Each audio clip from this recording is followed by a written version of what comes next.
Welcome বন্ধুরা। বন্ধুরা কেমন আছো? আশা করি সবাই ভালো আছো। আমি তো ভালোই আছি। তো বন্ধুরা, মানুষের শান্তি শান্তি শান্তি আর শান্তি খুঁজে, শান্তি যে কই যে পায় আমি নিজেও জানি না। সেই শান্তির খোঁজ করতে করতে করতে শেষ পর্যন্ত আমি আগরতলা শ্মশানঘাটে গিয়ে উঠলাম। ভোরবেলা 5টার সময় গিয়ে হাঁটাহাঁটি করছিলাম। খুব নিস্তব্ধ জায়গা, সেখানে কোনো সাউন্ড নেই, খুব নিস্তব্ধ। এখানে বাতাসে হেলছে দুলছে, কোনো সাউন্ড নেই। সেখানে যেমন কিসের যেন বাতাবরণ বইছে, আমি সেটাই বুঝতে পারছিলাম না। আমার থেকে খুবই ভাল লাগছে সেই বাতাবরণটা। তো সেখান থেকে আমি ঘোরাঘুরি করছি আর দেখছি, আর মরাগুলা দেখছি, মরাগুলা ঘুরছে। আর এখানকার মন্দিরগুলো খুব শুনশানভাবে পড়ে রয়েছে, কেউ নেই। আর বাতাসে দুলছে গাছপালা। কিসের এত অহংকার, কিসের এত মায়া? সেই মায়া কোথায় থাকে, অহংকার কোথায় থাকে এবং শান্তি কোথায় থাকে, সেই খোঁজ করতে করতে করতে কত মানুষ পাগল, আত্মহত্যা, অনেক কিছু করে বসে। তো সেটার এই খোঁজ করতে করতে আমি শেষ পর্যন্ত আমি শ্মশানঘাটে এসে পৌঁছলাম।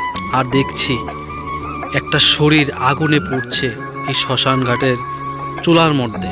তো আমি সেই চুলাটার মধ্যে তাকে অনেকক্ষণ ধরে ভাবছি আর দেখছি কি করছে, কি করছে মানুষ।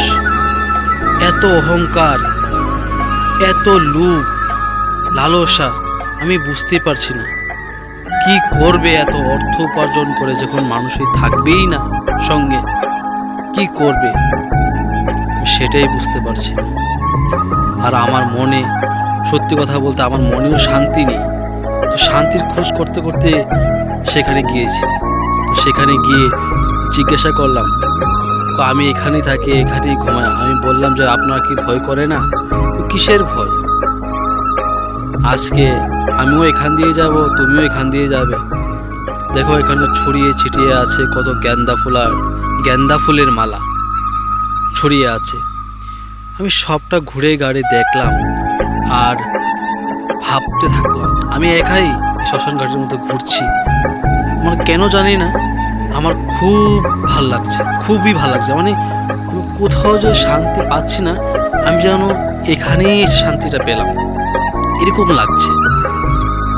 তো দেখতে এরকম নোংরা লাগছে, কিন্তু সেই জায়গাটায় আমার কাছ থেকে শান্তির মনে হইল। কেননা এই শ্মশানঘাটেই কোনো লোভ লালসা অহংকার কিছুই নেই।